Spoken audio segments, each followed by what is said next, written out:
radio is broadcast on Mark Levin Show channel. Thank you for listening. Please subscribe to the channel. He's here. He's here. Now, broadcasting from the underground command post, deep in the bowels of a hidden bunker, somewhere under the brick and steel of a nondescript building, we've once again made contact with our leader, Mark Levin.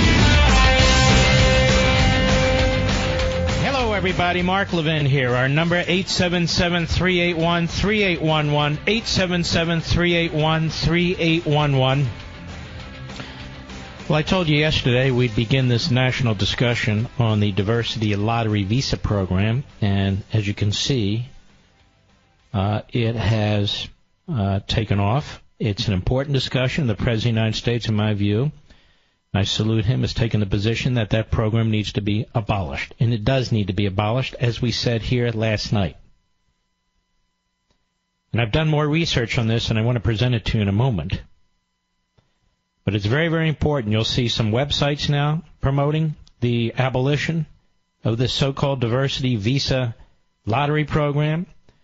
Some hosts on TV, some hosts on radio. But I want to acknowledge those who actually are professional, who run websites, who have news programs, who have shows on Fox and so forth, for presenting it honestly. As we broke it here on the radio program, ABC News 7 mentioned it in one line in a long news story, and I looked at it and said, what the hell is a diversity visa lottery program? And as I was on air, we researched it, and we came up with the information. We presented it to you. Also on the Hannity Fox News channel last night, I discussed it again because I felt this needed to be a major national issue. And, of course, as we did the research, Chuck Schumer's name kept popping up. Now, there are efforts today to protect Chuck Schumer, including by Chuck Schumer, but there are efforts in the Praetorian Guard media. There are efforts by never-Trumper types like Jeff Flake to confuse the legislative history. But there's simply no question. Whatever they want to say about Schumer, the fact is he took an aggressive position and pushed hard to include this program in the 1990 Immigration Act. Others did as well, but he led the way. And he gets the credit or the discredit. But there's no running from it. It is a little confusing. White people are defending Schumer and defending this program. This program has been a concern for many, many years. Many, many years. The Democrats controlled Congress, the Republicans controlled Congress, and they never got rid of it. They never got rid of it. Now, of the 8 people murdered yesterday, 2 were Americans and 6 were foreigners. 2 were Americans and 6 were foreigners. Now, this subhuman cockroach, reports by Stephen Portnoy, is actually a good reporter, as posted by Right Scoop.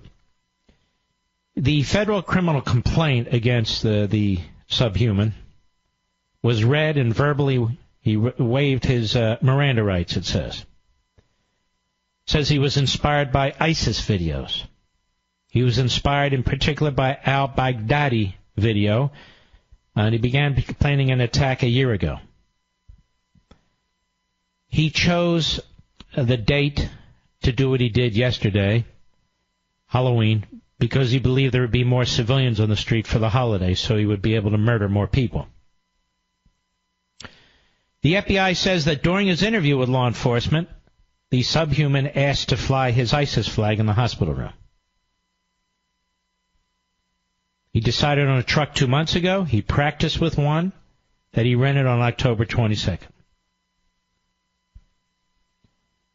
Now, he's been charged with federal crimes. And one of the reasons he's charged with federal crimes is because state crimes are insufficient in some respects in New York. So he's facing federal terrorism charges. There's also a person of interest wanted for questioning in the terror attack, according to news reports, NBC New York and others. The FBI and NYPD are looking to question a second person of interest. Comes a day after police shot and wounded the subhuman in the first instance. And let's see, the information they're seeking, Mr. Producer, is this photo the photo of the individual? I don't want to get this wrong. I don't want to read out somebody's name, although there's so many consonants I couldn't pronounce it if I wanted to. But I'm not sure. Oh, yes, it is. The FBI released a wanted poster for, I have to spell this, folks. This is the first name. Mukhamadzor. You give it a try. And the second name, Kadirov. Mukhamadzor Kadirov. Not bad for my Uzbekian language.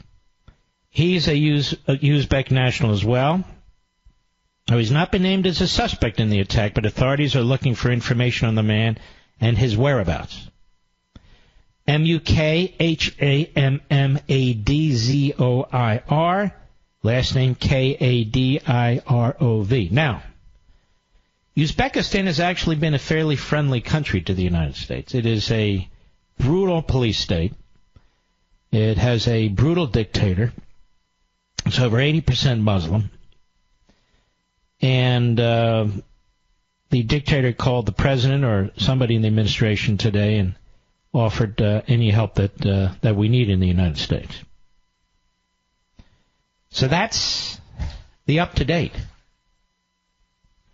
Now, of course, the President of the United States is under attack today by the usual Praetorian Guard media, the half-wits, nitwits, no-wits at MSLSD, topping the list, the Morning Schmo and Mrs. Schmo.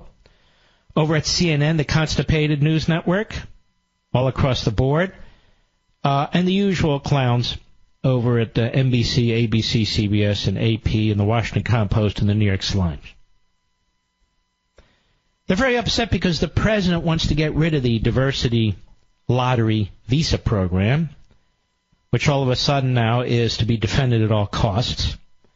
And they're very upset because he pinpointed one of the main advocates for this law as part of the 1990 Immigration Act, the current version, and that's Chuck Schumer. Now, frankly, that is a result of this radio program last night where we dug and we kept finding Chuck Schumer's name. And in fact, Chuck Schumer was an extensive advocate of this program and of including it in the Immigration Act. And he succeeded.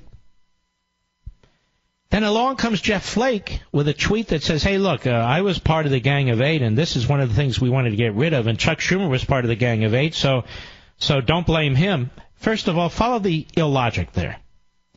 So Chuck Schumer was a primary, if not the primary advocate of this in 1990, and he succeeded. According to Flake, though, the Gang of Eight, in that disastrous bill, such as it was, massive amnesty and so forth, they would have gotten rid of it, and therefore Schumer's not responsible. How is that possible? Schumer's still responsible for the act, as are others, by the way. The fact that he would join others in the Gang of Eight to abolish it while opening massively more immigration and massive amnesty does not in any way nullify the fact that Schumer was one of the main sponsors, one of the most aggressive sponsors of this. Moreover, Chuck Schumer is the minority leader in the Senate. He was the number 2 senator, or number 3, I guess, under Harry Reid when they controlled the Senate. Has Chuck Schumer at any time introduced legislation or supported legislation that would have abolished the diversity lottery visa program? No, he hasn't. So look at the extent to which the media and these political frauds are willing to contort themselves to rewrite history, to protect Chuck Schumer, in some ways to protect this act, to trash Donald Trump. And by the way, I get trashed too in the Washington Compost. I am a radical conservative. I am an extreme conservative. I am a right-winger. And of course, according to the Washington Compost and the New York Slimes, all of those of us who support upholding existing immigration law and changing those parts of the law legitimately that endanger the American people, you're a right-winger. You're an extremist. You're a radical. Now, when we come back, I'm going to give you a little bit more history about this program and how some individuals considered it a threat to our national security years and years and years ago, but nobody listened to them. We'll be right back. Mark Levin.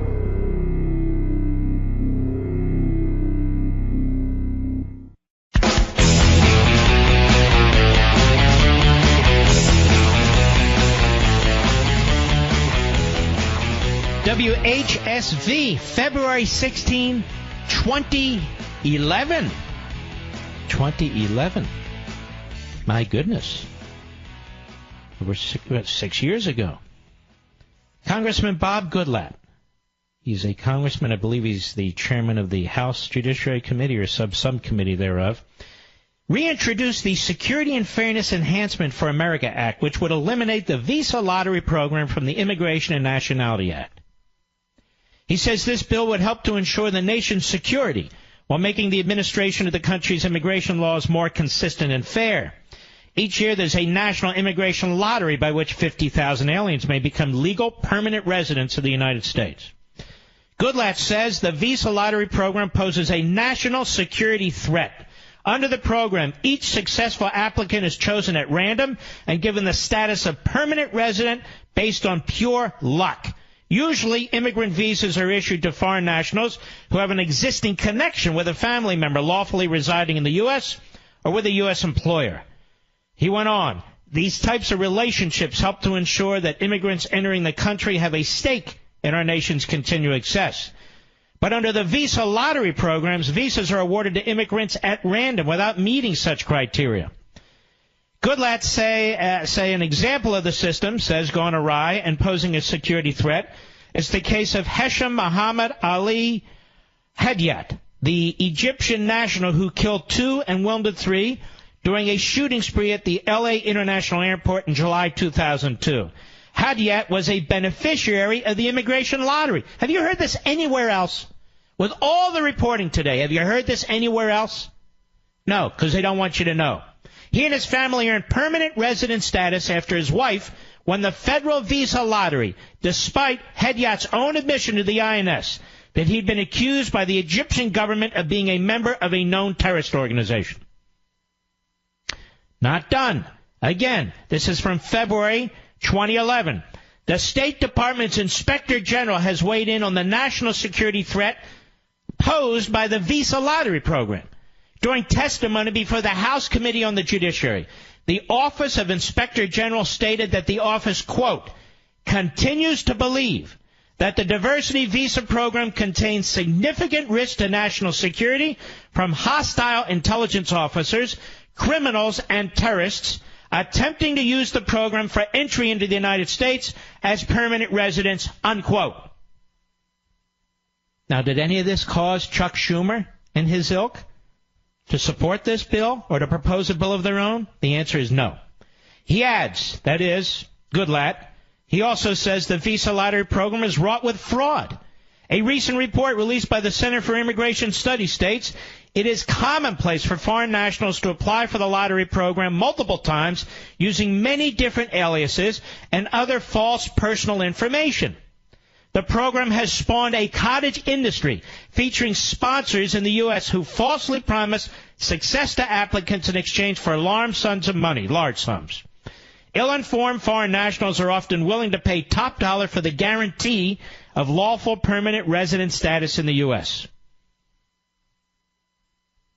The visa lottery program is unfair to immigrants who comply with the United States immigration laws, adds Goodlett. The visa lottery program does not prohibit illegal aliens from applying to receive a visa through the program. So the program treats foreign nationals that comply with our laws the same as those who blatantly violate our laws. The visa lottery actually discriminates against law-abiding citizens of a number of countries, including Mexico, the Philippines, Canada, India, and the UK.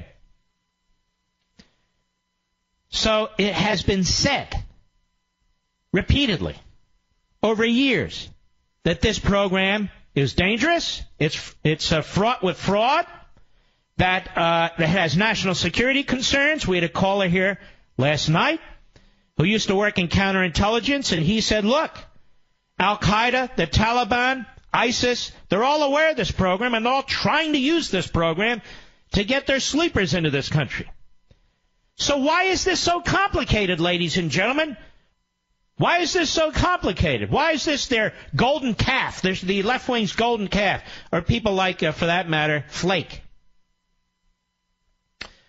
Thousands from terror-sponsoring nations entering the U.S. on diversity visas. This is from January 2010. Fox News, the State Department is planning to welcome thousands of immigrants from terror watch list countries into the United States this year through a diversity visa lottery. Again, this is from 2010. A giant legal loophole some lawmakers say is a serious national security threat that has gone unchecked for years. Ostensibly designed to increase ethnic diversity among immigrants, the program invites in thousands of poorly educated laborers with few job skills, and that's only the beginning of its problems, according to lawmakers and government investigators. And it quotes Goodlatte. There are a lot of holes in this program in terms of security, in terms of fraud. So, now in the wake of the botched Christmas Day terror attack that emerged from Nigeria and Yemen, members of Congress are worried the system could be vulnerable to radicals looking to play the visa lottery as a means of reaching the United States. You want to hear about the winners of the visa lottery? Some of them in 2010, where they hail from? I'm not done. Backbenchers, keep taking your notes so you can repeat this tonight and tomorrow. I'll be right back.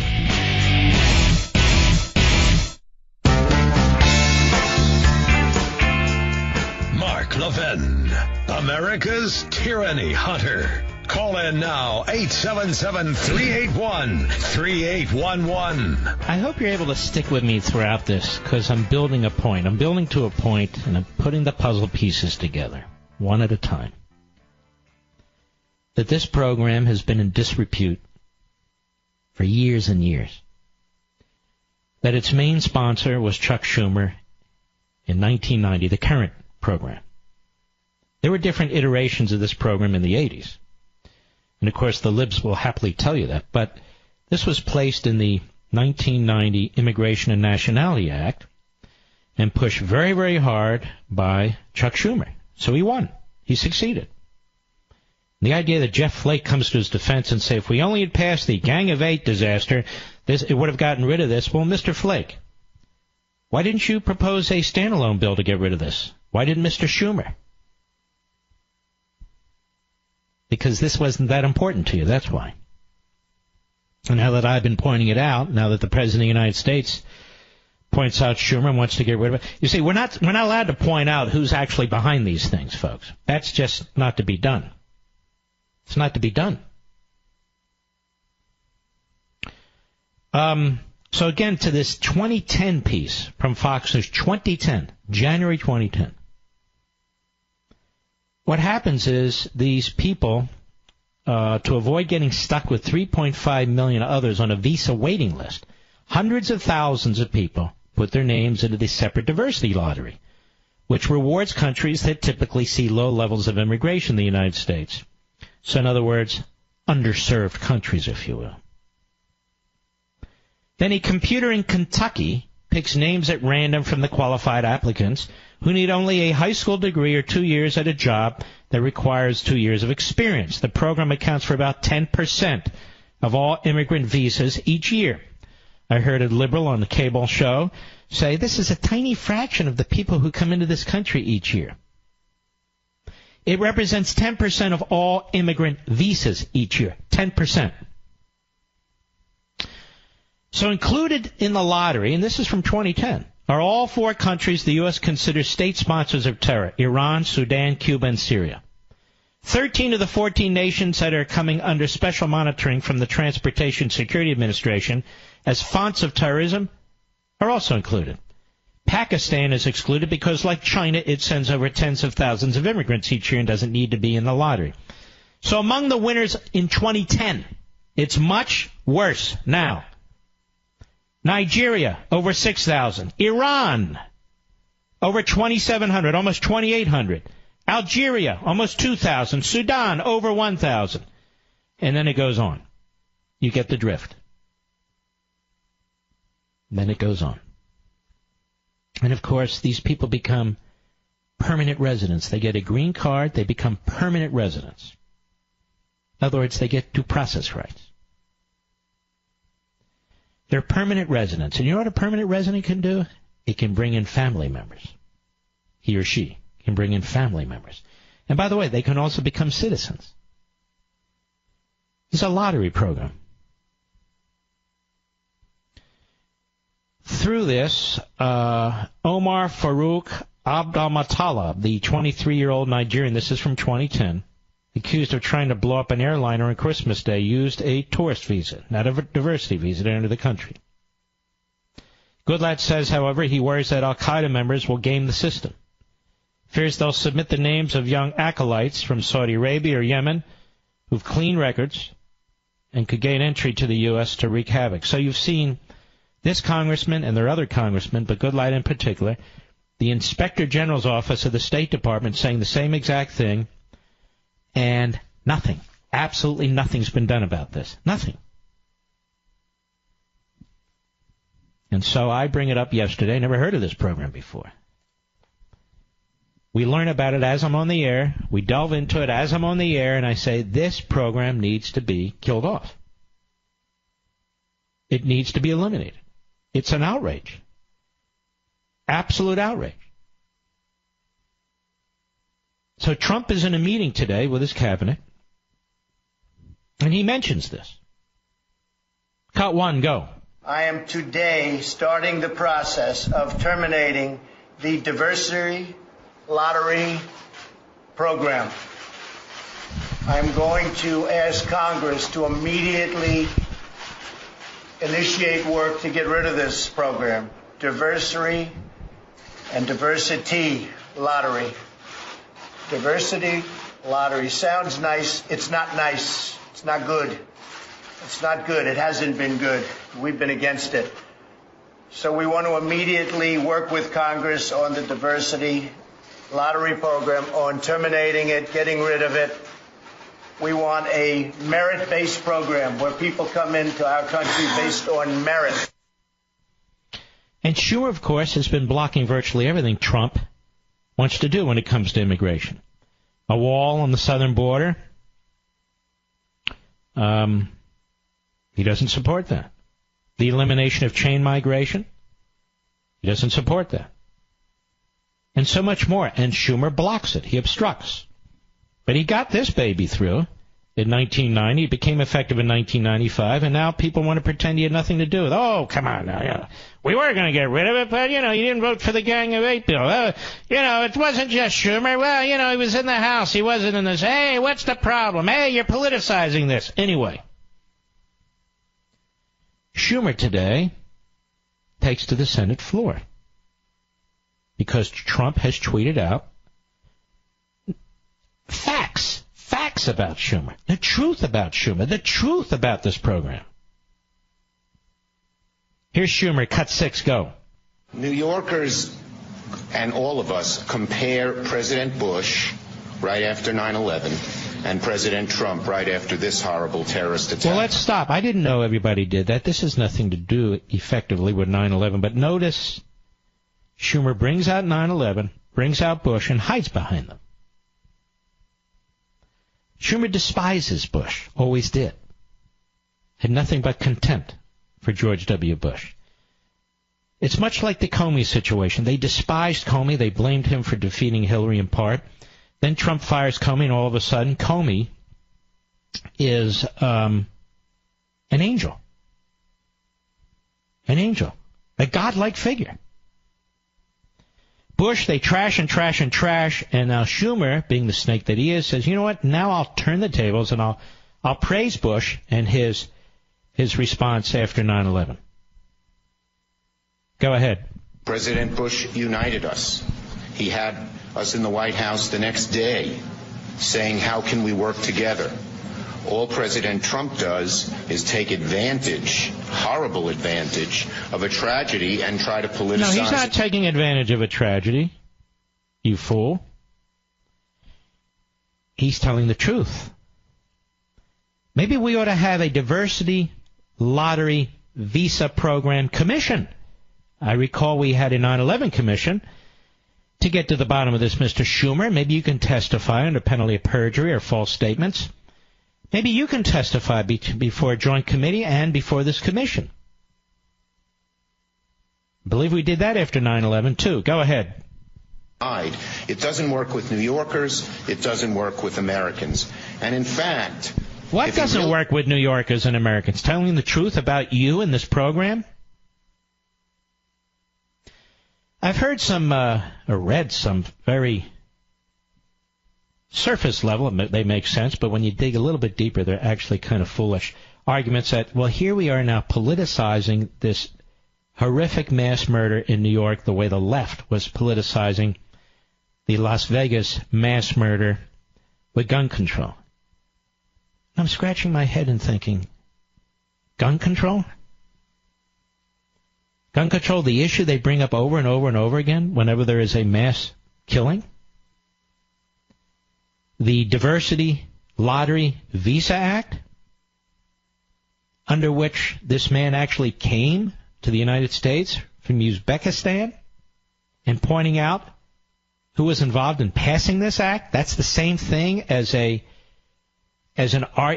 theoretical argument about the Second Amendment and gun control, when in fact we have a member of Congress, several, but this one in particular, who not only supported this program, fought like hell for this program to insert it in the 1990 Immigration and Nationality Act.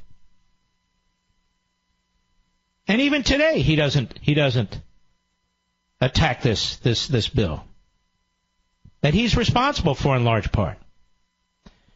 So he wants to hide behind George W. Bush, and then he brings up 9/11. He's a scoundrel, absolute scoundrel. Cut 7, go. President Trump, where is your leadership? Well, President Trump wants to secure the border. He wants to put in place restrictions on people coming into this country as refugees until we're able to vet properly and until we can know for sure that the people coming from this country won't do us harm. As a matter of fact, they're supposed to contribute in positive ways to this country.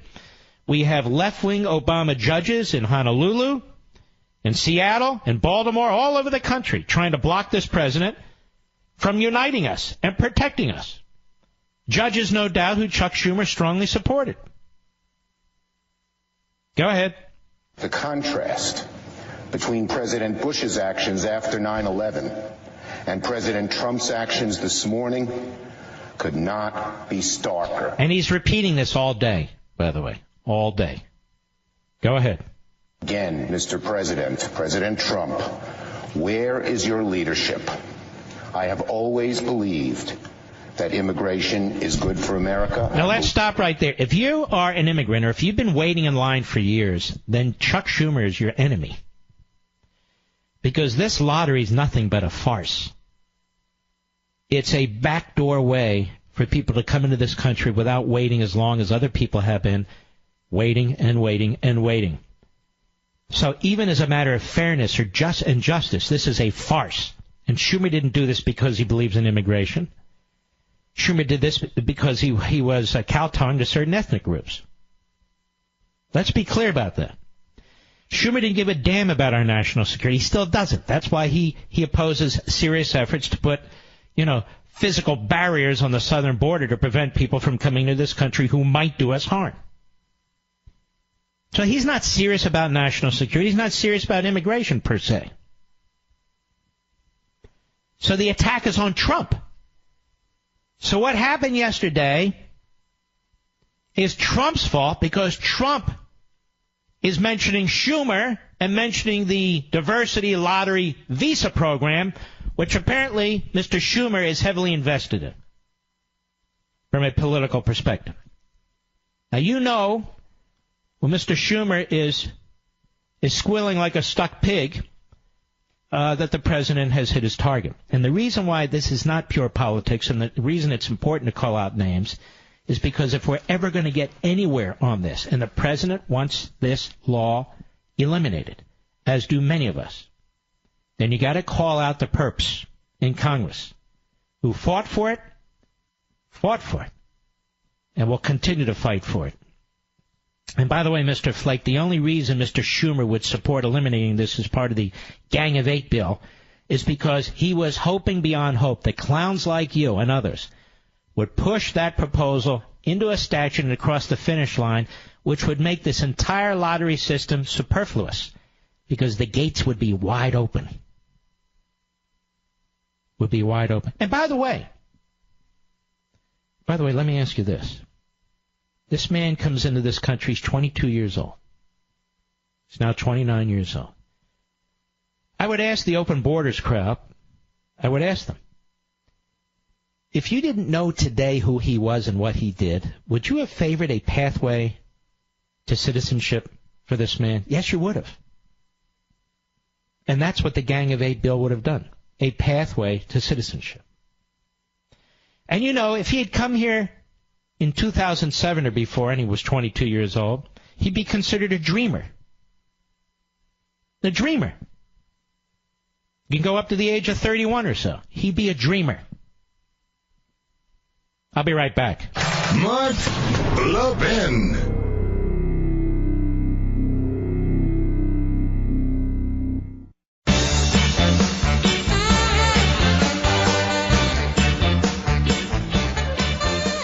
It's the 10-day Genucel warehouse clearance event. Now is the last week. This is it. That Chamonix will double your Genucel order absolutely free. Genucel is a natural plant stem cell treatment with advanced peptides for those annoying bags and puffiness under the eyes. And with its Genucel's immediate effects, you'll see amazing results in less than 12 hours. Call now for double your order of Genucel free. And if you don't see results, you simply don't pay. Genucel comes with a 100% no questions asked 60-day money-back guarantee. But it gets better.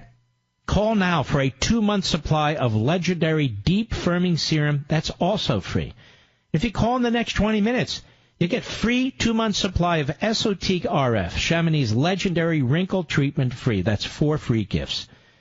Folks, check it out. Call the toll-free number, 800-SKIN-604, 800-SKIN-604, or visit Genucel.com. Double your Genucel order. Get the deep firming serum and Esotique free for a limited time. Order now, get a surprise luxury gift, also free. 800-SKIN-604, 800-SKIN-604. That's 800-SKIN-604. Now we have the morning schmo, and, of course, sitting next to him is Mrs. Schmo. If you want to really hear a dunderhead, somebody that has nothing unique, profound, substantive, bracing, intriguing, interesting, entertaining to say, then Joe Scarborough is your guy. Oops, I said his name. Now here's what the morning schmo had to add. Cut 12, go. So here you have the President of the United States now, Donald Trump, 16 years later, using a terrorist attack when we should all come together to take cheap... All right, let's stop. We're all coming together, you clown. We're all coming together. Okay, we're together. Now what do? We're together. We've all come together. Now we've all come together, and we want to get rid of this program that causes us mayhem. So we're all coming together. Joe, are you coming with us? Are you coming with us? Oh, can you all come together? Oh, kumbaya, can you all come together? We're together. Now what? What they really mean is, don't talk about the program. Don't talk about Schumer. Don't talk about immigration. Just come together. Go ahead. Shots against members of the opposing party. Now is not the time. Now is not the place. Shut up, you idiot. Mr. Come Together. What a joke. What a joke this guy is. All the Come Together crowd, Schumer, the Morning Schmo, they're balkanizers, they're tribalists, they're dividers. Come together. We're all coming together as Americans. We despise what's taken place. We're enormously concerned about our fellow citizens.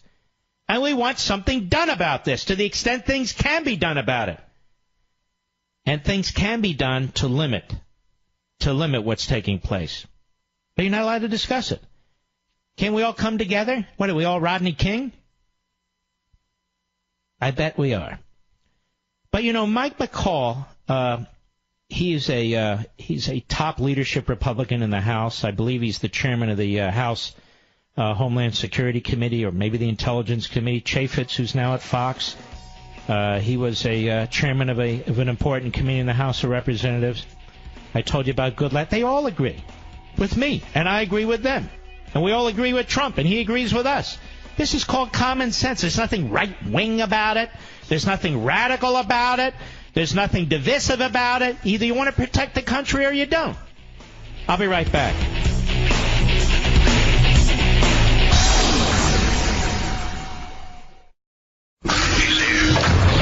He's here.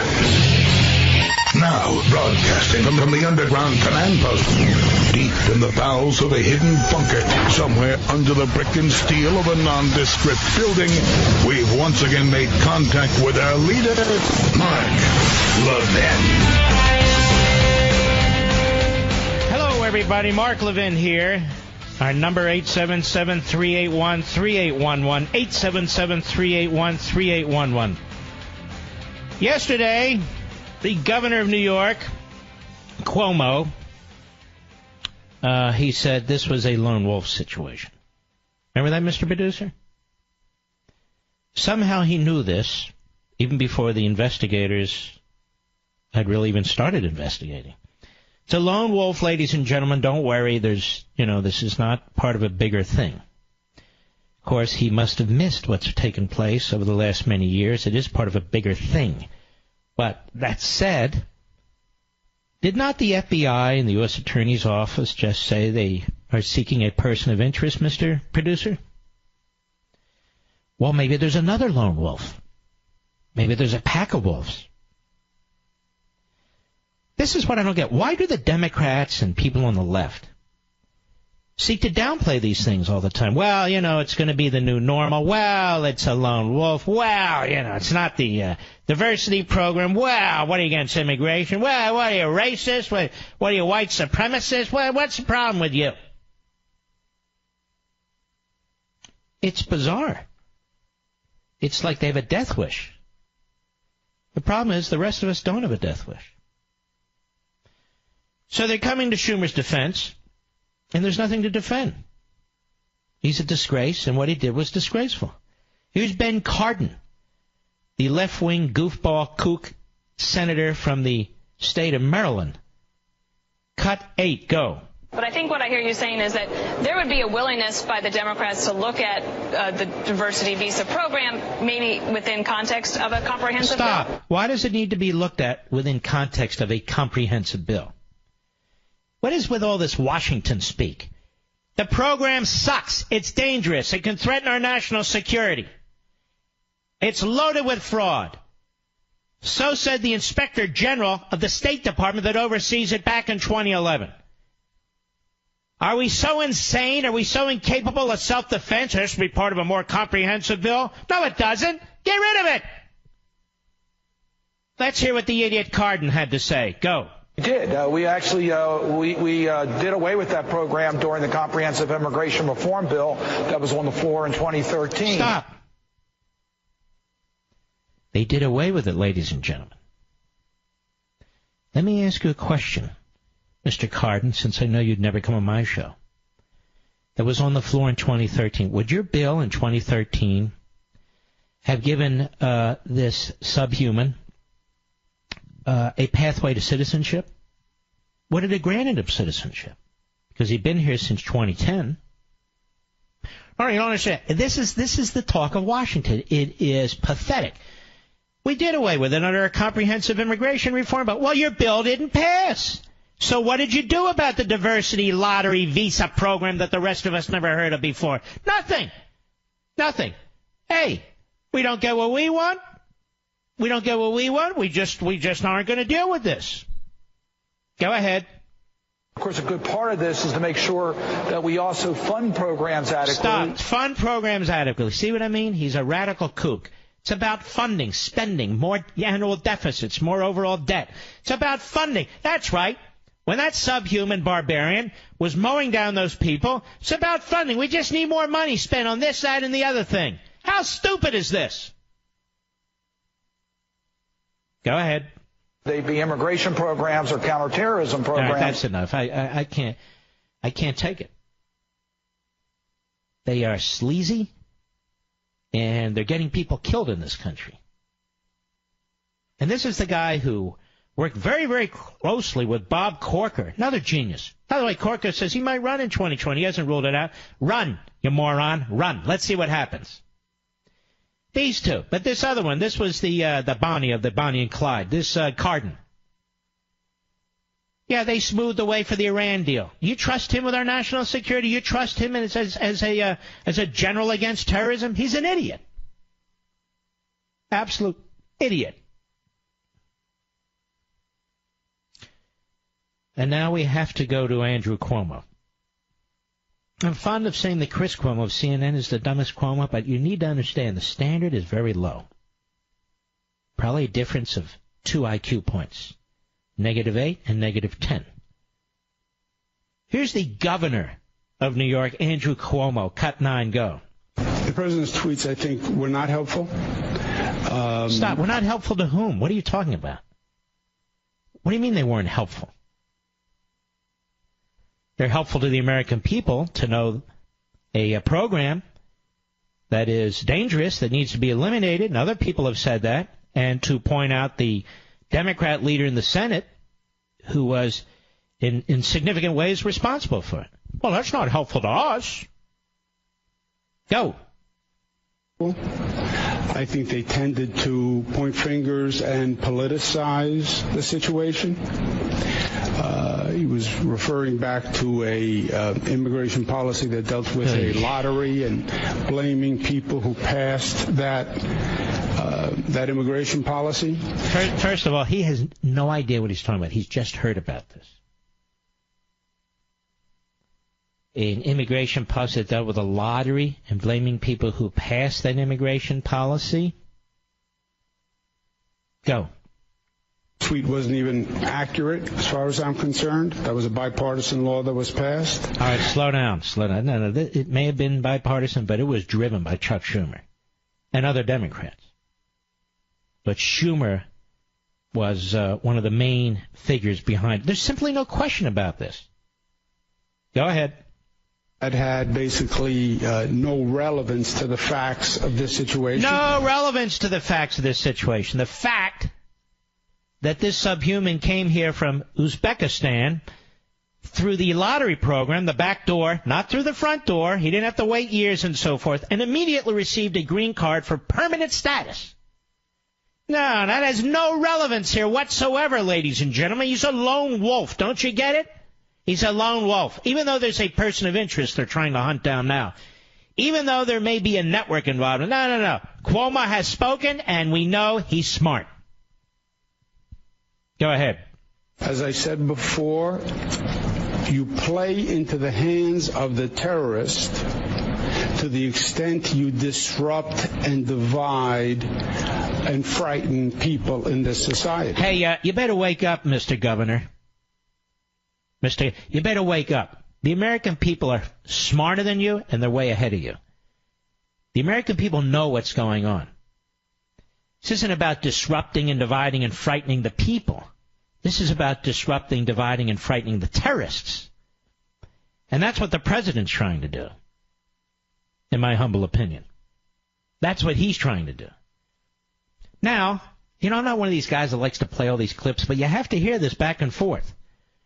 Here's Mike McCall, the guy I've been telling you about. I believe he's the chairman of the Homeland Security Committee, but whatever. Here's what he had to say about the lottery system. Cut 11, go. The lottery system, I've always been against it because it's a random system to bring people into the United States. It's not merit-based, completely random. I've been working with Chairman Goodlatte of Judiciary to abolish this program and put a merit-based system into the United States immigration program. And I think this case just demonstrates why that's absolutely necessary. Oh, a divider. Trying to put fear in the people. Must be a right-wing kook, right? Washington Compost. Oh, must be a nut. No, he's a moderate Republican. But we'll play along. This guy, he's way, way out there, isn't he, ladies and gentlemen? Here's another one, Jason Chaffetz, who's a moderate Republican. Oh, he's way out there. He's a right-wing kook. Cut 10, go.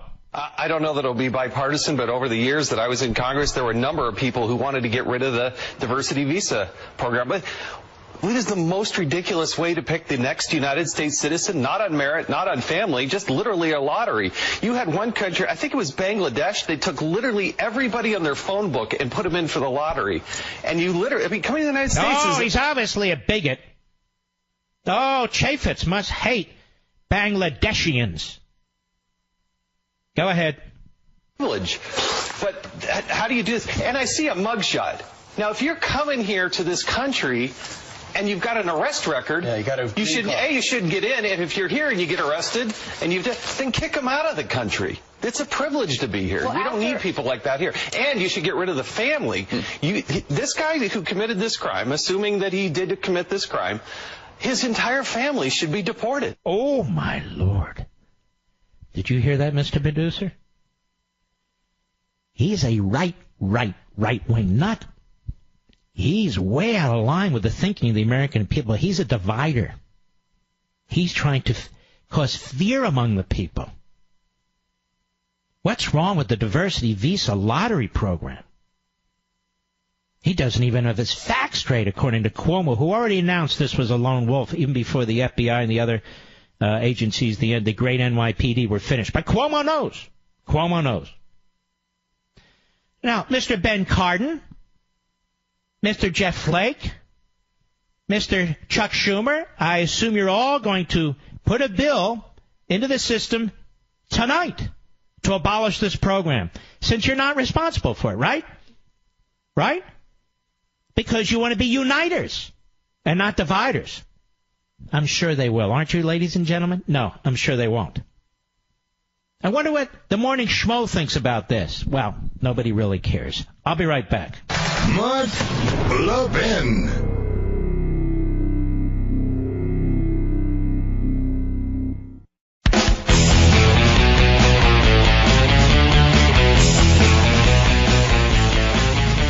What is Cuomo's, not solution, but what is Cuomo's idea for dealing with this? I don't think Cuomo has any idea. How about the cameo? No idea. How about Schumer? No idea. You heard the line, this Ben Carson, this clown senator from Maryland. We need to spend more money on this and spend more money on that. No, we need to get rid of this program. It won't be a perfect solution. There is no perfect solution. But there are ways to limit the damage that can be done to our fellow citizens. This subhuman won our lottery, and those 8 people lost a lottery, didn't they? Yes, they did. Let's go to Michael. Saratoga, Wyoming, on Sirius Satellite. How are you? I'm good. How are you, Mr. Levin? It's a pleasure to talk to you. Very well, thank you, sir. I just wanted to call and express my... Oops. Well, you'll need to call again. I'm sorry. I'm guessing you're in a rural area where the connection isn't great. Give it another try. Let's go to Paul, Long Island, the great WABC. Go. Hey, Mr. Levin. Yes, sir. You can call me Mark. Everyone can call me Mark. No, you're too good of a man for that. Come on. Well, thank you. Just, real quick, I think there's something significant that people are maybe passing up. The place where this guy was stopped. He wasn't driving around Midtown. He wasn't uptown. He wasn't in the outer boroughs. This guy was 4 or 5 blocks from the World Trade Center. Mm-hmm. And, I think this is just another message as our wonderful military is squeezing them. I think this might have been another message of, hey, with the increase in pressure they're feeling, we're still in touch with you. We're still here. Mm-hmm.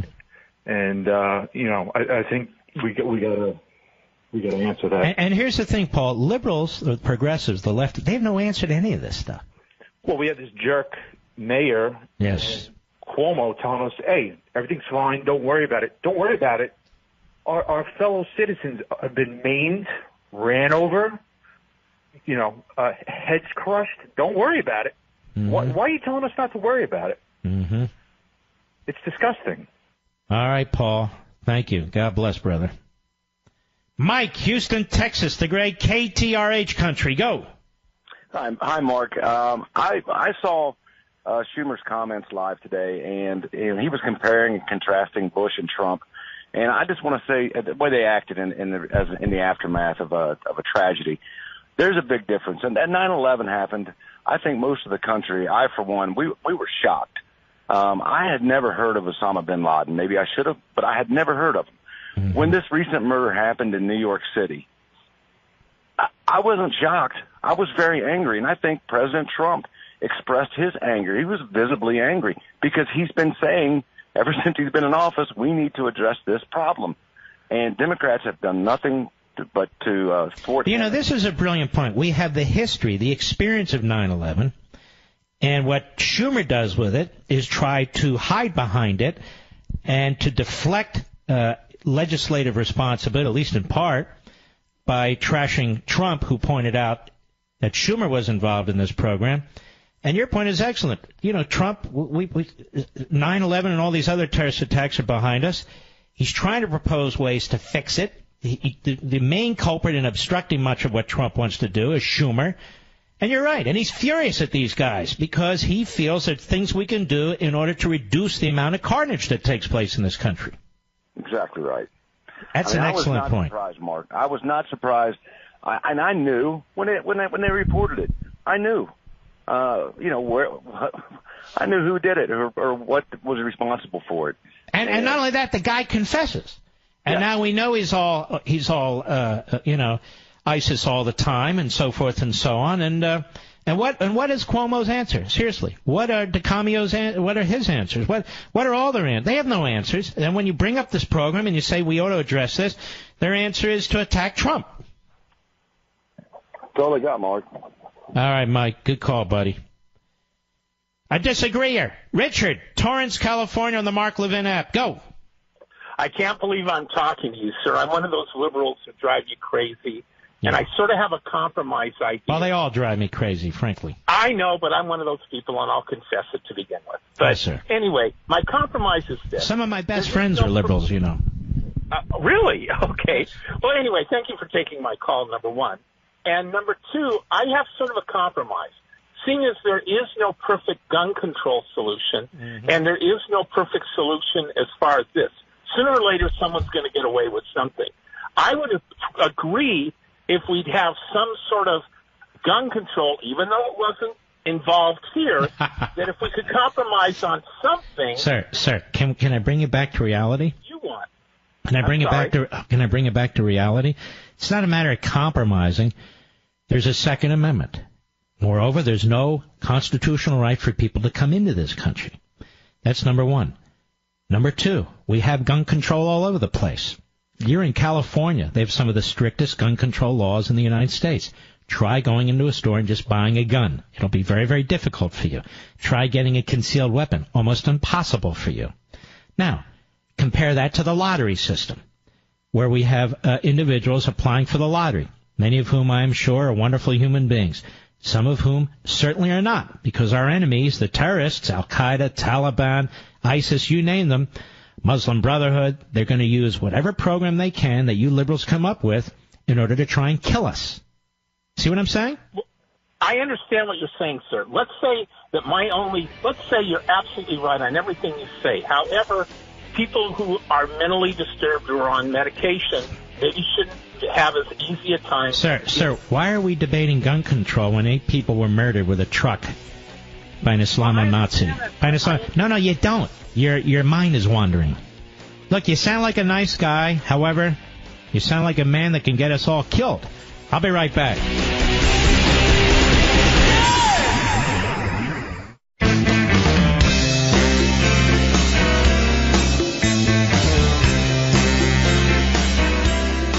Some hosts talk about the news. Mark Levin influences the news. Call the Mark Levin Show now at 877-381-3811. You know, with the recent credit bureau breach, one of the common questions is, should I freeze my credit? Unfortunately, taking this step won't protect you against every identity fraud threat arising from this data breach. Hackers got access to Social Security numbers, birth dates, and unspecified amount of driver's license numbers. They can use this type of personal information to commit crimes in your name and even steal from your 401k. And they can do it for years. Now's the time to get protection. Sign up for LifeLock today. They use proprietary technology to detect a wide range of identity threats, and they'll alert you if your information is being used. And if there's a problem, one of their agents will actually work to fix it. No one can prevent all identity theft or monitor all transactions at all businesses, but LifeLock is absolutely the best. And LifeLock can help you see more than if you're just monitoring your credit. Here's what you do. Do what I did. Go to LifeLock.com, LifeLock.com, or call 1-800-LifeLock, 1-800-LifeLock. Use promo code Levin. I use my own promo code. That's Levin, L-E-V-I-N, for 10% off your LifeLock membership. That's visit LifeLock.com. Save 10% now by using promo code Levin. That's true. I use my promo code all the time. Use it to buy flowers. I use it to buy candy. I use it all the time. Why not? I get the discount, too. All right. Let's see who else is out there, shall we? Yes, we can. Looking for opposition. Don't see any right now. Gabe, Keyport, New Jersey, the great WABC. Go. Hi, Mark. Yes, sorry I'm not the opposition. I just wanted to call to let you know you hit the nail on the head. It's a slap on the face for the people who go through the proper channels. My wife's from Italy. We spend years filling out forms, spending thousands of dollars. We did it ourselves. We were interviewed by the FBI in Newark. The woman, I couldn't even understand what she was saying. I'm not sure what country she was from, but anyway. Wait a minute, the woman interviewing your wife? Yeah, the woman interviewing me and my wife. From the FBI, you couldn't understand what she was saying. Right. Interesting. So we provided, she had a checklist of all the forms. We brought in triplicate, even the originals.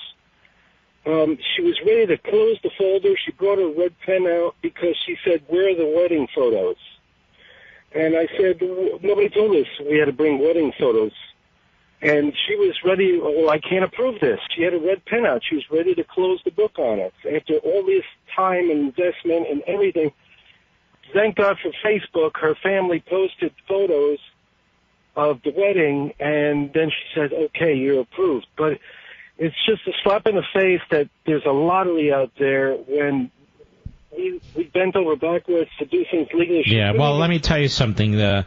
Schumer and the boys and girls, this lottery was all about giving preferences to certain ethnic groups. It's now gotten completely out of control. The enemy sees it. The enemy seeks to exploit it. The Inspector General at the State Department said so in 2011. Others have said the same thing. So Cuomo, de Blasio, all the rest of them have absolutely no idea what they're talking about, and they don't much care. They're filled with platitudes. We need to unite. We need to unite when these men are constantly trying to divide us. We need to unite. No, we need to defend ourselves. We need to defend ourselves. All right, Gabe. Thank you for your call, my friend. Let's continue. Anthony, Philadelphia, Pennsylvania, on the Mark Levin app. Go. Thanks for having me on, Mark. Well, let me say this to you, Anthony. It's been a long time since you could root for the Eagles, right? Yeah, definitely. I'm definitely happy about that. Yeah, been a long time. All right, go right ahead. one point that I had here. I think it's sad when the only recourse we have from the left, anytime we have any of these attacks, is to just carry on. You know what I mean? There's never any, the solution is always involved with something else. Gun control. It's never about what more money. It's got to spend more money on this program or that program. How about we get rid of this program, save the money, and increase America's security? What the hell's wrong with that? I think it's a great idea. And people should stand up a little bit more firmly that we can't continue living as targets for, these terrorists that just take advantage of. No. There are certain known radical mosques. They need to be surveilled. They need to be infiltrated. They need to be infiltrated. When you have people who are preaching hate and violence, and, of course, not all people, not all mosques, I have to say that over and over and over again, but everyone knows what I'm talking about. These targeted areas, well, you need to send men and women in there to see what's going on. And that's what you do. Just to keep it even for everybody. Make sure we're safe. Yes, exactly. If we have terrorist cells in the Catholic Church or in synagogues or in Buddhist temples or where Hindus worship, then by all means, let's do it. But I don't think we have many of those. Do we? I don't think so either. And if we did, our own citizens would police ourselves. We wouldn't stand for it. We wouldn't let it happen. We would be vocal. We would root it out, and we would correct the problem. We wouldn't be in silence and say nothing ever. We need if we have great Muslims around, we need them to be on the front line saying, this is not what we stand for. They are not with us. We reject them. And we need people to come forward if you see it. And this is when we need to hear it. All right, sir. Thank you for your call. We're going to move quickly, Mr. Call Screener, to Craig in Paris, California. Go, Craig. Go, go, go. Craig? Are you there, Craig? Craig, speak to me, please, quickly, before we run out of time. Yes, I was calling because everybody's blaming Schumer for this, but he wasn't even a senator when this was voted in. Well, he was a congressman, and he pushed it when he was in the House. It was voted in 89-8, so I think it's both Republicans and Democrats. No, but nobody's disagreeing. What I'm saying is Schumer was one of the main lead sponsors who pushed for this. It's not hard to research this, sir. You do have the Internet, right? I read about it, yeah. Oh, really? And did you read about the role that Schumer played in this? And so he was able to make everybody vote. He didn't make anybody do anything. What he did was he pushed for this to be part of the legislation. What they voted for, sir, was the 1990 Immigration and Nationality Act. That's what they voted for. And this program was pushed into the Immigration and Nationality Act. Now, do you understand? Right, and it's been there ever since. Right, and some people have said it needs to come out, including many Republicans. Can you name, sir, one leading Democrat who has said it needs to come out? Just one. Well, did Mr. Schumer say it needs to come out? Yes or no? No. No, he was one of the main advocates. So they vote for the, quiet down, I'm educating you. Ladies and gentlemen, it's like these omnibus spending bills. People vote for them, say, all right, I got to fund the military, but I don't agree with this. And you vote for the thing, and then all of a sudden, what's this little thing in there? Because of these, I'm educating you, remember? Listen. So they passed these massive bills. So the 1990 Immigration and Nationality Act had this piece in there, pushed by, among others, Schumer. But Schumer was a leading advocate for it. Sir, why can't you agree that that's the truth? Taken out at any time by anybody since then. No, it can't. Well, sir, I just said that. I said, but there have been Republicans pushing to have it removed. But they've controlled both houses for a long enough time to take it out. And now, hopefully, they will do that. But let me ask you a question, sir. Has Mr. Schumer opposed removing it? Now, hopefully, they will do it. Why didn't they do it before? I don't know. Why didn't Obama do it? Did Schumer stop him? No. Sir, Schumer knows what he's doing. He was an advocate who slipped this into the legislation with a handful of others, right? And you're trying, look at the games you're playing. You're playing with your own mind, not the American people, trust me. So he has it, get rid of this guy. He has his fingerprints all over this thing. Well, why didn't this guy remove it? Why didn't this guy remove it? Why didn't this guy remove it? So the president, who hasn't been around forever, he's been in office, 10 months, he says, Schumer, the Diversity Lottery Visa Act, whatever the hell it is, needs to go. And Schumer, you're responsible for it. And in major ways, Schumer is responsible for it. And this guy goes, well, it was voted on 89. No, the overall law was voted on. Well, then why didn't the Republicans get rid of it before? Good question, but that's not the point. This is a Schumer, among others, but Schumer led the way to make sure this was part of the law. Why is a guy like that so insistent on not holding him responsible? Because he's a liberal Democrat, that's why. Let's continue, shall we?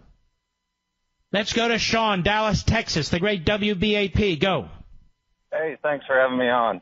Yes. Hey, real quick, I just think liberals are living in a fantasy world.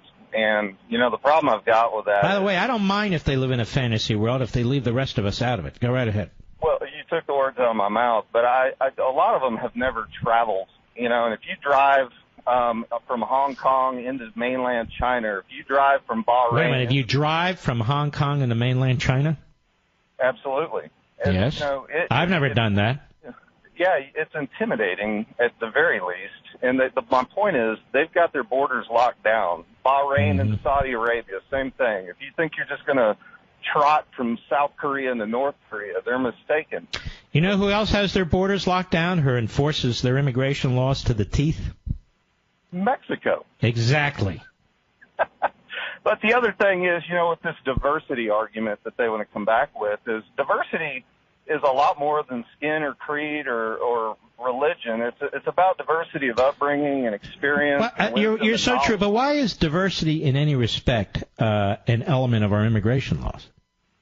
Well, I get the idea that we're a better country when you have diversity. No, I don't get the idea at all. People decide if they want to come to the United States, they apply with everybody else, and decisions are made on the merits. We don't say, oh, well, look at this. There's only many number of people from Chad or Bangladesh or Sweden or whatever. What is that about? I think we need to be intentional, not passive about it. I don't think we just need to open up the borders to hit a number in the demographic. I think we need to think about, what our nation's needs are. And well, that's the key. The purpose of immigration is to improve the country. The citizenry that's already here. It has nothing to do with the diversity, the people coming in. It has nothing to do with what they want. It has nothing to do with what these foreign countries want. Nothing to do with any of that. That's not the purpose of immigration. All right, my friend, thank you for your excellent call. We'll be right back. Mark Levin.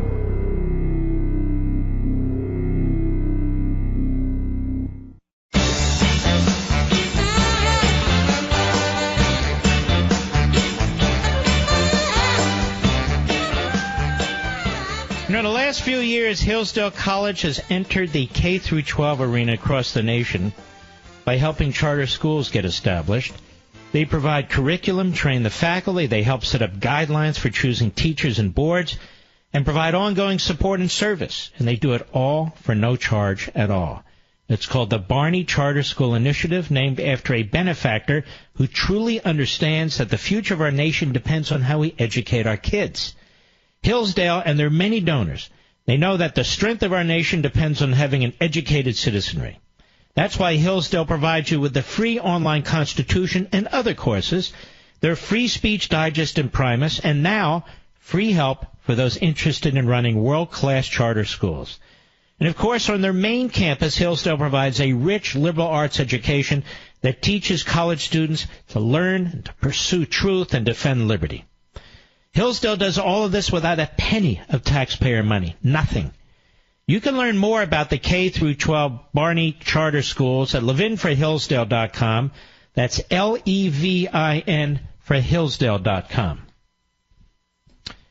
Lucy, Omaha, Nebraska, the great KOIL retired Coast Guard. Go. I got a statement. I noticed that all of them out here that are talking, Schumer, Cuomo, all of them standing there with their guards and their badges and their security, wall-to-wall Secret Service for Hillary and everybody else, and they tell us schmucks out here, you got to go take care of yourself.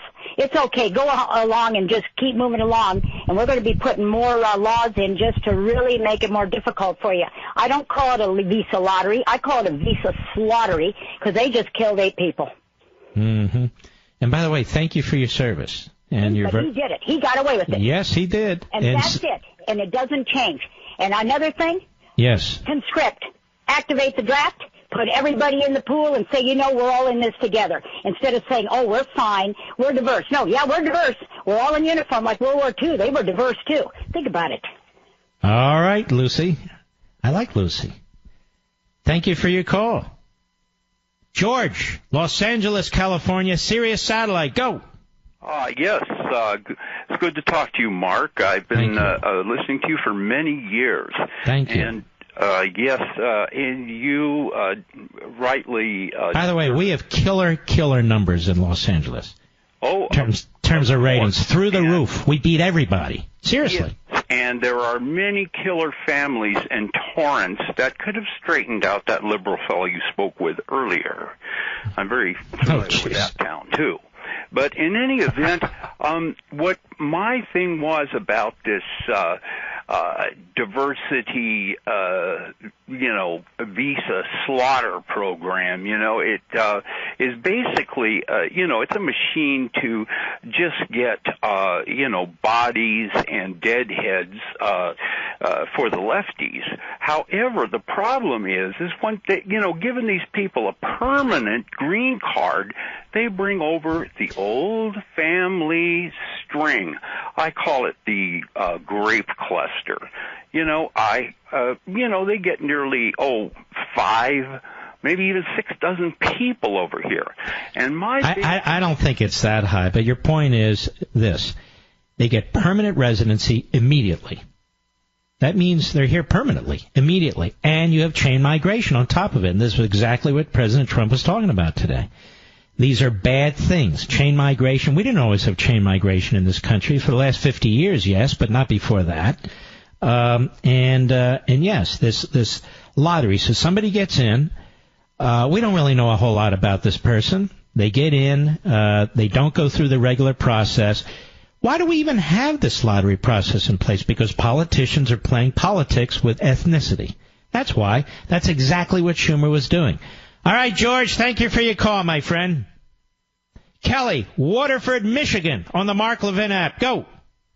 Hi, Mark. Thank you. I wanted to say that for all the Schumer defenders and the media and the liberals in Congress who are screaming we need to unite, then why don't they travel to New York and meet 8 new families and help make funeral arrangements of 8 families who lost someone they love?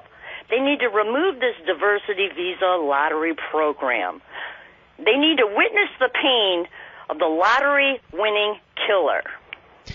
Well said. And why do they reject what the Inspector General's office said, the Inspector General testimony in 2011, where the Inspector General of the State Department that oversees this program even pointed to the fact that there's significant fraud and the ability for our enemies to abuse the program, to game the system. I mean, it's like it's just no big deal. Who is defending this program today but the left and the Democrats? And that's why they're defending Schumer. That's why the morning schmo has transformed into a chameleon. Well, actually, was always a chameleon. But they won't tell you the facts about this law. They won't tell you the history. They won't tell you the dangers behind it. They'll defend Schumer. Thank you for your call, my friend. We'll be right back.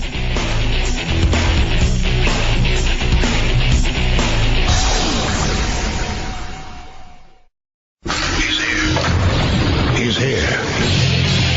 Now, broadcasting from the underground command post, deep in the bowels of a hidden bunker, somewhere under the brick and steel of a nondescript building, we've once again made contact with our leader, Mark Levin. Hello, everybody. Mark Levin here. Our number, 877-381-3811, 877-381-3811. I want to add another major topic, if you will, a major topic to the others that we've been discussing, really unrelated. But it's very important. We've been talking about China, North Korea, and Iran, and Venezuela over the years. And I am repeatedly returning to these countries. And let's return to China now. There's actually a very important story, an NBC News website, by Courtney Kube, K-U-B-E. The power of China and the rise of China, and it's significant, is being downplayed by pseudo-experts and radio hosts and so forth. It's not to be downplayed, ladies and gentlemen. It's significant. I want to read you some of this.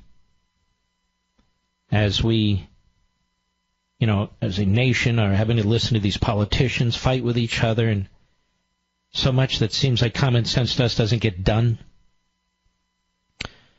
Well, much of the world is focused on the ballistic missile and nuclear threat from North Korea.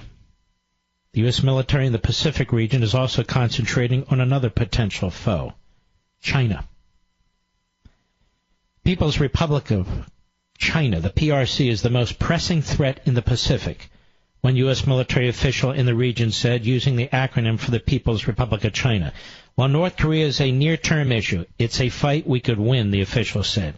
But he worries about a fight with China. Among the U.S. concerns, China's controversial island building, theft of technology, currency manipulation, cyber attacks, and both military and non-military aggression. The U.S. military officials in the region warn that China's ultimate goal is to become dominant by slowly making changes to the international order. China will use the laws it likes, ignore the ones it doesn't, and eventually other nations will have to adapt, thereby resetting the rules in China's favor. China is on a path to win without a fight, one official said. The Chinese have changed the rules, for example, with their new man-made islands. In recent years, China has transformed reefs, rocks, and sandbars in the South China Sea into forward-based military installations, sparking a territorial dispute and diplomatic conflict. The islands are hundreds of miles from the Chinese mainland in international waters. The Chinese have declared an Air Defense Identification Zone, ADIZ, around the islands. If the Chinese enforce the zone and the international community begins to adhere to it, the islands will become accepted as Chinese territory. We ignore the problem too long and we can't tackle it anymore, said an official. One of the largest islands is Fiery Cross, complete with 3 expansive airfields, hangars for multiple fighter squadrons, and several gun emplacements. While the Chinese military has not staged any aircraft or weapons there, the infrastructure is ready, say officials. The infrastructure is ready. Man-made islands like Fiery Cross and Woody Island offer the Chinese a platform close enough to attack all U.S. operational bases in the region, as well as a number of close allies, the officials explained. China holds at risk a lot of operational bases, one of the officials said, which erodes the U.S. military advantage in the region. Another of China's strategies is to use its military forces without actually employing any hostile action, a strategy known as hybrid warfare. For example, civilian fishing boats are being assigned to serve under military commanders. The Chinese Navy can use them to harass or hit other nations' vessels who may not realize they're dealing with another nation's military. The Chinese have also expanded their fleet of long-range aviation assets, like the H-6K bomber, in an attempt to project more power and influence in the region, the officials said. Now, they frequently fly these bombers over international waters within 1,000 miles of Guam, putting the U.S. territory in range of their air-launched cruise missiles. They're practicing attacks on Guam, one official said, calling the exercises messaging to the United States. Like the threat from North Korea, part of the concern from China lies in the potential for miscalculation or even misunderstanding. Last year, Japanese military aircraft flew roughly 900 sorties in response to Chinese aircraft in the region. Scrambling jets every single day puts a strain on a close U.S. ally and raises tensions. It's a potential flashpoint, a U.S. military official in the region said, warning that these interactions could bubble into conflict. The U.S. military already has a number of forward-deployed bases in the region. But in the case of conflict with China, the officials said, the U.S. would quickly establish about a dozen small, temporary contingency operating bases in remote locations. These outposts would be located further from the conflict to keep some assets out of the range of enemy attacks. The military would rapidly prepare the sites to defend U.S. assets against hundreds of incoming rounds using systems like THAAD and Patriot batteries. The U.S. military recently practiced for this situation, rapidly deploying Air Force F-22s from a base in Alaska and setting them up at a location in the region. The exercise addressed the logistical issues of moving quickly to a potentially harsh new environment.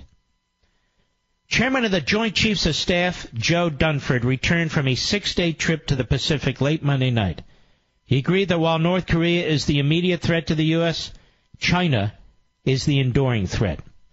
China's path of capability development, said Dunford, and their efforts, I think, to address our power projection capability, our ability to deploy when and where necessary to advance our interests, is very much the long-term challenge in the region. The official said the U.S. military spends a lot of time making sure they don't forget about the long-term existential problem. We are ready for North Korea, the official said, but the peer-level fight with China is the real challenge. Now, let me point out this last sentence, the peer-level fight with challenge. Now, China is now considered a peer level, according to some of our military. This is a significant problem, and unfortunately, President Trump's going to have to deal with it. And I want to repeat what is at least aspects. I want to repeat at least aspects of what I consider a plan. I'll call it the Levin plan, but it's not because I seek to promote myself. I've talked about it before. It's in dealing with China and North Korea. Number one, we encourage South Korea, even though it has a leftist president now, we encourage with resolve, relentlessly, South Korea to take back 100 nuclear warheads that we once had there in order to protect us and the South Koreans. But the purpose is mutually assured destruction. It's been done before, and it worked before. Unfortunately, it needs to be done again. Number two, we strongly encourage the Japanese to do a similar thing. The Japanese basically do not have nuclear missiles. The Japanese should. That would immediately neutralize certainly the advantages that China has and certainly North Korea. Number three, we put enormous pressure on the Chinese economy. After all, they're stealing our technology. They're stealing proprietary information from our companies through cyber warfare and so forth. And so what we should do, and I've talked about this before, is put enormous leverage and pressure on their economy through our banks.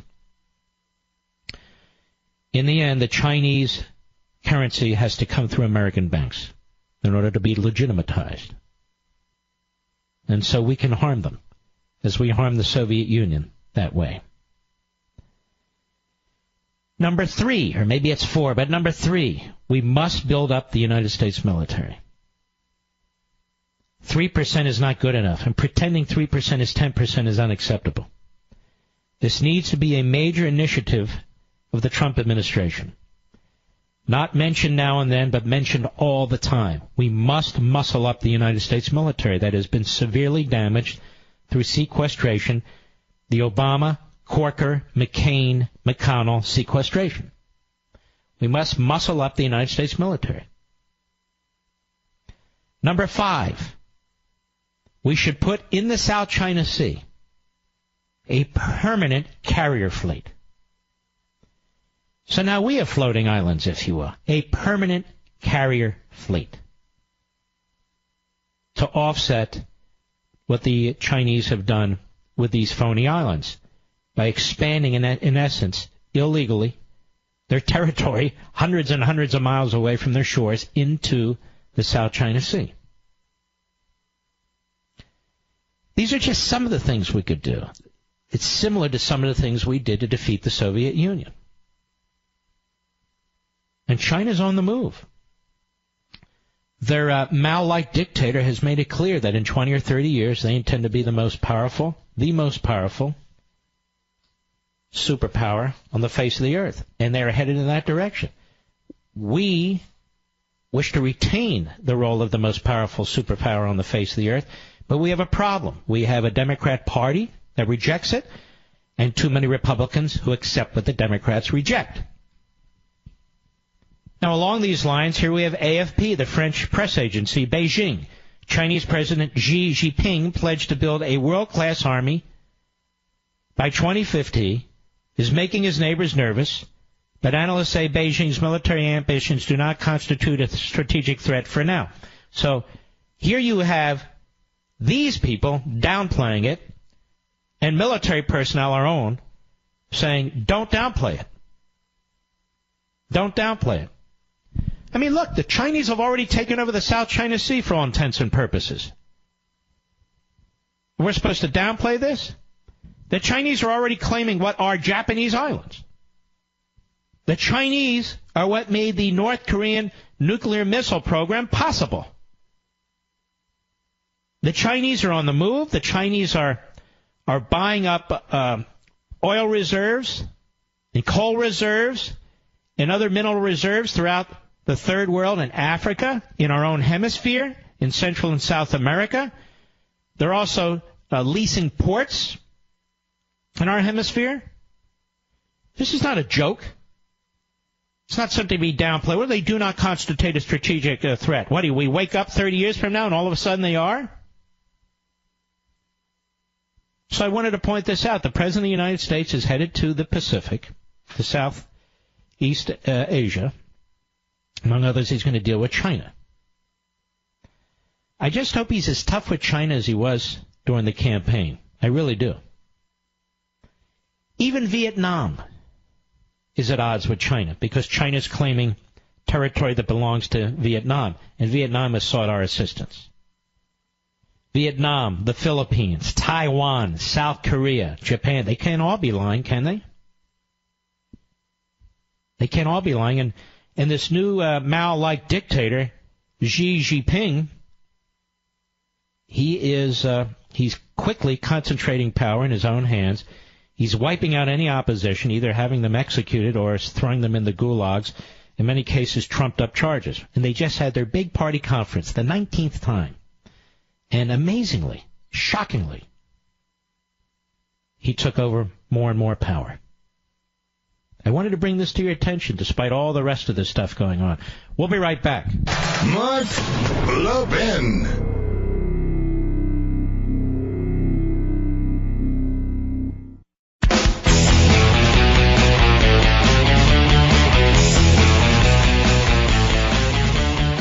Well. Let's see here. Our friends at the Daily Wire, according to law enforcement officials, the subhuman barbarian who killed 8 innocent individuals, was interviewed by Homeland Security agents 2 years ago about possible ties to suspected terrorists, but the agents could not find enough to open a case on him. Officials say the interview was conducted in 2015 by the Department of Homeland Security Investigations Unit, which was looking into his possible terror connections. His name and address was listed as a point of contact for 2 different men whose names were entered into the Counterterrorism and Criminal Exploitation Unit's list after they came to the United States from threat countries, ABC News reports. NBC News presented similar information earlier in the day, citing a senior government official who indicated that the subhuman was not on government investigators' radar, though his name did surface several steps removed from another person who was on their radar. So, according to Ben Cardin, the left-wing kook of Maryland senator, we just need to spend more money and that will resolve these things. Just spend more money. I don't think so, Ben. Frank, Los Angeles, California, on the Mark Levin app. How are you, Frank? I'm good, Mark. How you doing? Very well, thank you. Very well, thank you. Very good. I just want to mention about the diversity visa program, or the green card lottery as it's also known. Yeah. I'm a recipient of it. Yes. And, as much as I'm appreciative of that, I do believe it was way too easy to get. Tell us about it. How did you get it? Well, once your name is selected, then you fill out a one-page application and put it in the hat, basically. And then once your name is selected, you fill out the regular I-485 immigration form, and you submit that, and then they call you in for an interview. And the interview consisted of at the counter opposite a guy who asked me the same questions that were on the I-485, and he checked them off with a red pen as I answered them, and he stamped it and said, "Welcome to the United States." How long was the interview? I'd say less than 5 minutes. The interview was less than 5 minutes, so really he's not going to, or she's not going to learn a hell of a lot, right? Well, it wasn't even really an interview. They just asked me the same questions that I'd already filled out on the form. And that was it. Was there any background check that you're aware of? I don't know what they did behind the scenes before that, but, the threshold for what you need is pretty low. It's basically high school education and 2 years work experience in the field that you're working in. At any time, did anyone ask you, I'm just saying about the process, whether you, for background information that might be able to lead a federal agency to vet properly? No, not really. Because I'm hearing all over TV, just because you won the lottery, you still have to go through the system. And I'm wondering, well, what is the system? And you're telling me it ain't much. Well, you can go online and pull up an I-485 form, and that's basically the application for immigration. And, you can see what the questions are on there. But, with 1 million people a year coming into this country legally, there's not enough people to really do proper vetting of 1 million people, is there? No, not at all. It's not possible. So when you have a program like the lottery program, you're going to have more of an opportunity for terrorists to slip through. And now you use the system to come to the United States. You used it legally and so forth and so on. But you can see how this system can be punched through full of holes, correct? Very, very easily. Very easily. I mean, I'd applied 3 times. So the first 2 times I didn't get it, and the third time I did. And like I said, the actual application to go into the program is just a one-page, basically name, address, what country you're coming from. And then once you get accepted, they send you a letter and saying you are one of 100,000 that's been chosen, but we're only giving out 55,000 green cards, so get your application in quickly. Any questions about any court hearings, any arrests, any violations of law, anything of that sort? Hold on, Frank. Hold on. We'll be right back.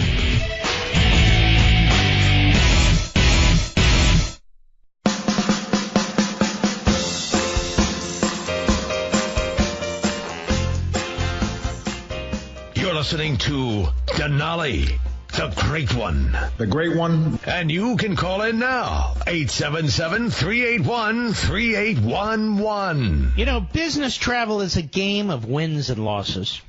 Having a short wait to get through security, that's a big win. Forgetting about the bottle of water in your briefcase, so you have to go through security line again, that's a big loss. Well, buying your business trip at Upside.com is a triple win. It's a triple win.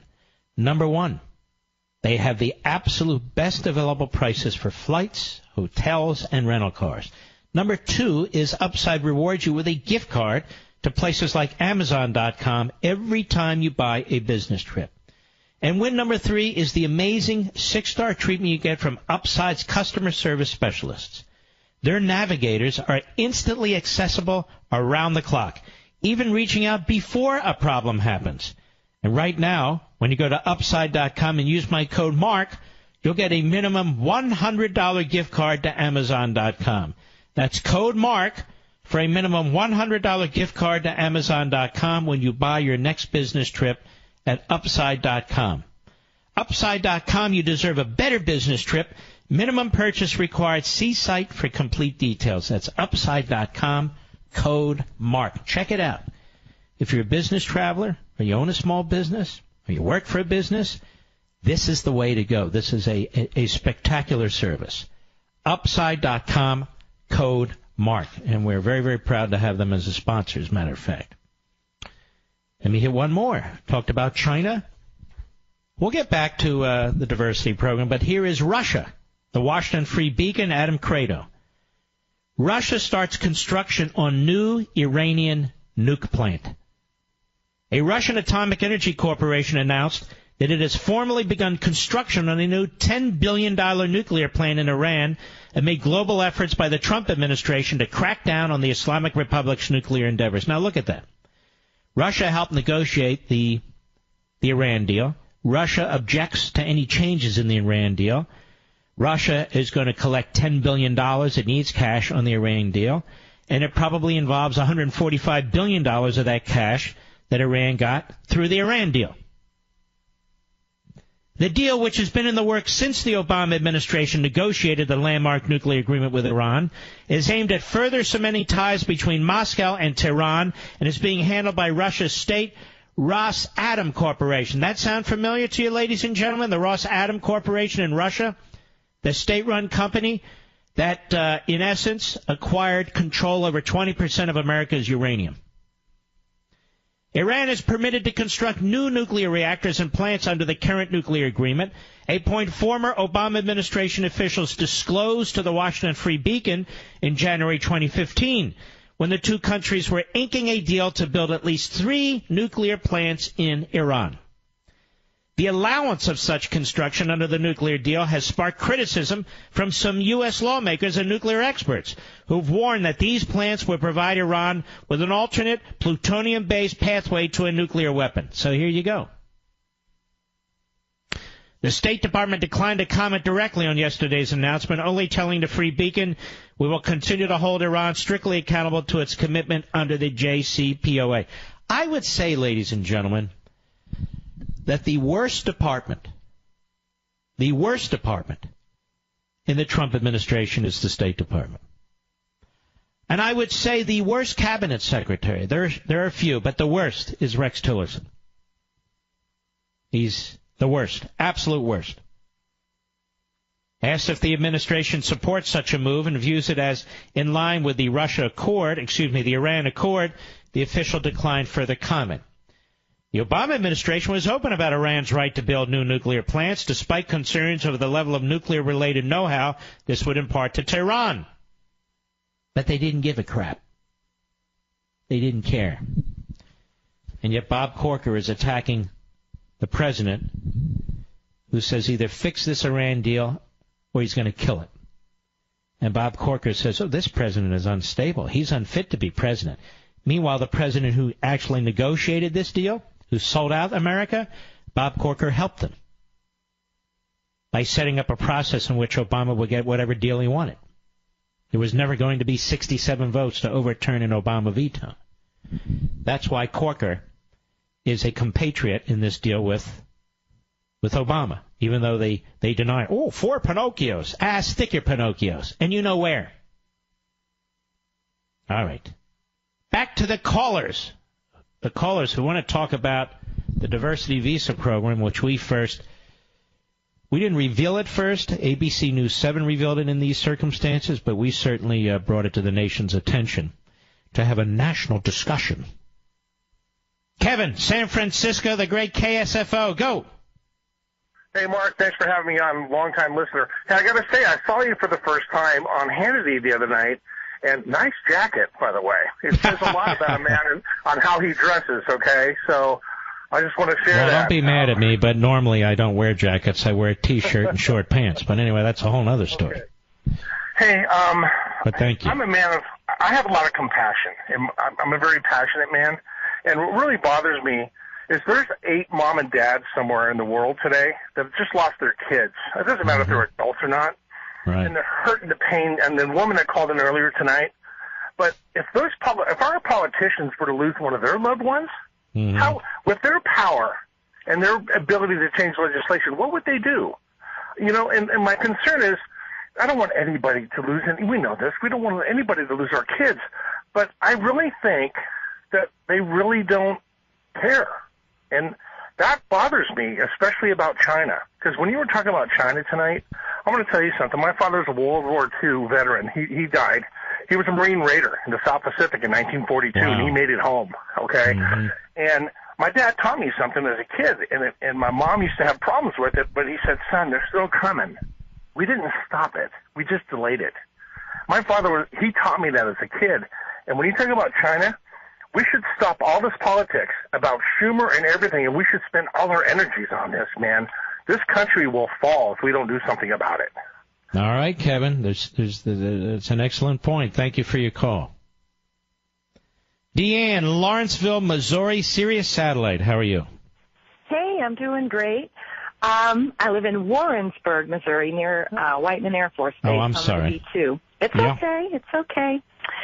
I just wanted to make a comment about the immigration lottery for diversity, and I am amazed that the left wants to protect that program, and we can't even go through TSA with a bottle of water. Mm-hmm. It's ridiculous. I know. Well, let's hope the Republicans fight this. We'll see what McConnell and Ryan do. You know, there are riders you can attach to the legislation, the things you can do in appropriation bills. They really need to step up to the plate and get some of these things done, and get them done now. All right, Deanne, thank you for your call. Eric, Omaha, Nebraska, the great KOIL. Go. Hi, Mark. Thanks for taking my call, and it's an honor to speak with you. Thank you. I am just want to lead off that I completely agree with the getting rid of the diversity program. I think it's just absolutely unnecessary. But I work with Citizenship and Immigration Services, and I heard the gentleman that you had on the call earlier. You had some questions about the background check. Unfortunately, he left, but yes. Yeah, he actually with the interview process is the very last thing in the process that they do before they grant approval for permanent residence. And I just want to let you know they do go through an extensive background check with the FBI. They do fingerprint checks. They do fraud detection. So they do all that for the lottery program. Yes, for the lottery program and every other application. But the lottery program's faster. It is faster because they get. I believe they get actually put ahead of other applicants. Because why would they be put ahead of other applicants? I don't understand this program. I don't understand that either. I mean, I completely disagree with it. But I think it's political. But. And when we say we do extensive background checks, the FBI check their background. How does the FBI check the background of somebody from Uzbekistan? I have no clue. I know that we're tied into their system. But as far as the extent of the how do they check the background of somebody from Libya? Good question. Who are we even dealing with in Libya? Or Yemen? Or these other countries where these federal judges want to protect people who want to come to the United States? You can't vet people like this because we don't even know who we're talking to. Right.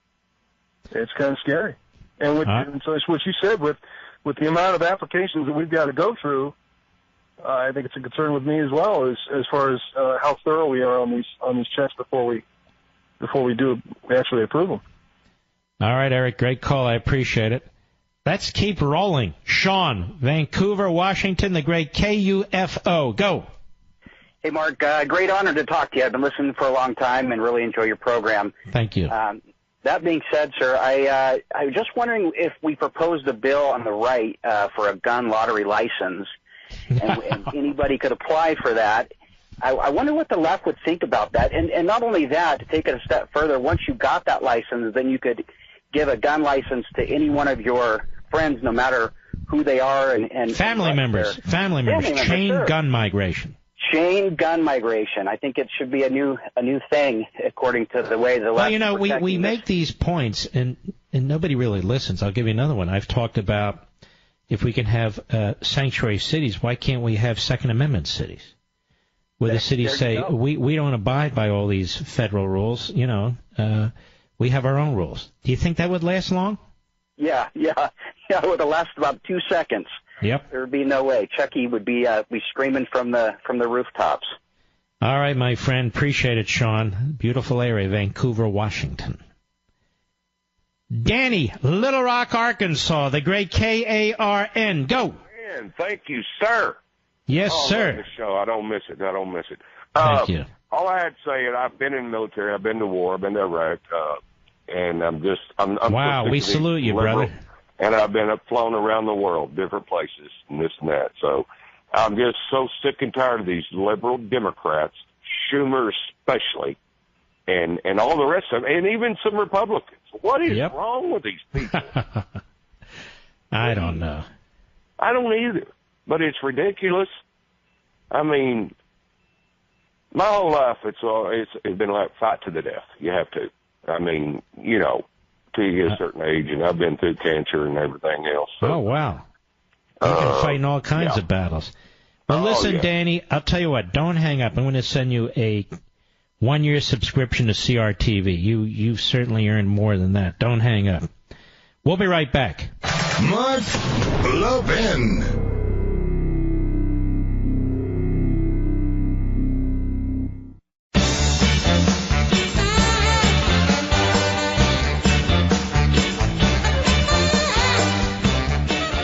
You know, the downside of having an older car you love, well, is that things start to go wrong. And they tend to snowball. Well, for me, there's an upside. I got extended vehicle service protection from CarShield for our 2010 Camaro. So I don't worry about big repair bills anymore. Getting covered by CarShield is such a great idea. It's affordable protection that can save you thousands for a covered repair. You know, a new fuel pump can cost over $500, and replacing a water pump's over $1,000. CarShield even has plans that cover your car's computer, GPS, electronics, and a lot more. CarShield's the ultimate in extended vehicle coverage, and they get your favorite mechanic or dealership paid directly.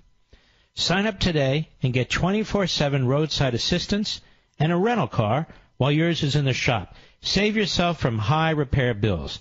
Get covered by CarShield like I did before something goes wrong. Call 800-CAR-6100 and mention code Levin. That's 800-CAR-6100, code Levin. Or visit carshield.com, and use code Levin, and you'll save 10%. That's carshield.com, code Levin. A deductible may apply. Great service. I've got it. All right. Let's see. Who do we have here? Josie, Pensacola, Florida, the great WCOA. How are you? Hey, good evening, Mark. Thank you for taking my call tonight. You bet. First of all, I'm a legal Latina. They came 44 years ago to America, and they need to stop this lotto nonsense business here. Mm-hmm. I personally know a young man from Algeria.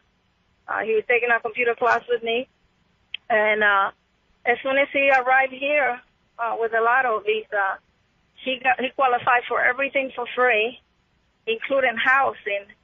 And I don't think it's fair that we have to work hard to pay for all his bills.